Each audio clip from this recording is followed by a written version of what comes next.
Hello guys, Sania this side. Welcome to my channel. If you are visiting my channel for the first time, do subscribe and hit the bell icon so that you can get all the latest notifications.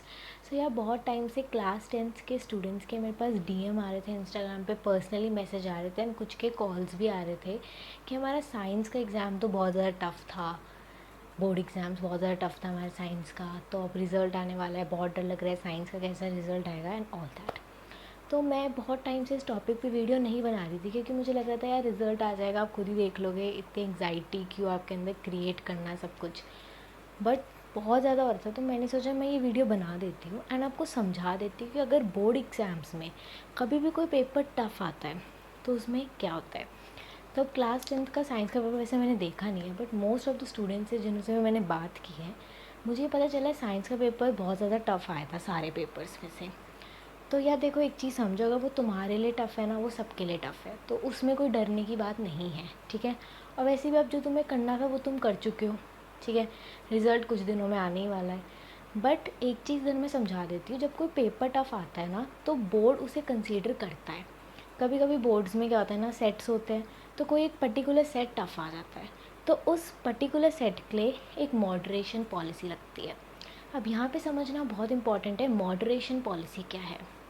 यह moderation policy उन papers या उन exams में लगती है किसी particular subject के या किसी पर्टिकुलर सेट में जो बहुत ज़्यादा टफ़ आ जाते हैं, जिससे कि उन बच्चों का लॉस ना हो अगर वो कोई इजी सेट का पेपर अटैम्प्ट करते।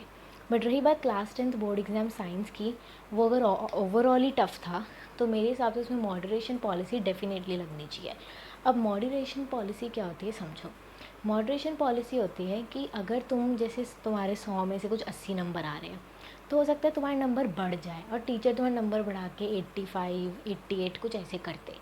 तो मॉडरेशन पॉलिसी में क्या होता है ना, कुछ नंबर बढ़ जाते हैं। हाँ, अब कुछ लोग जो फ़ेल होने वाले होते हैं, ठीक है, जैसे 23 पासिंग है, तो जो फ़ेल होने वाले होते हैं 18 17 पे होते हैं, तो टीचर उन्हें थोड़ा सा नंबर दे दू के 23 पे ले आते हैं, ठीक है। तो इस हिसाब से मॉडरेशन पॉलिसी लगती है एंड जितना मुझे लगता है कि 10th के बोर्ड एग्ज़ाम्स में लगनी चाहिए। बट वैसे CBSE ने कहा था कि हमारे पास कोई वैलिड रीज़न नहीं है मॉडरेशन पॉलिसी लगाने का। एंड साइंस के पेपर में 10th का मुझे इसीलिए लगता है लग सकती है क्योंकि पेपर कुछ ज़्यादा ही टफ़ था। बट अगर सारे सेट टफ़ थे तो मे बी ना भी लगे। तो बस मैं इतना कह रही हूँ, hope for the best. And अगर मॉडरेशन पॉलिसी लगेगी वो आपको अपना रिजल्ट देख के समझ में आ जाएगा। एंड बोर्ड में हमेशा नंबर ज़्यादा ही आते हैं। मैं हमेशा बोलती हूँ यार, 10th इकलौती तुम्हें क्लास है जिसमें तुम्हारे अब तक के लाइफ के सबसे ज़्यादा नंबर आने वाले हैं।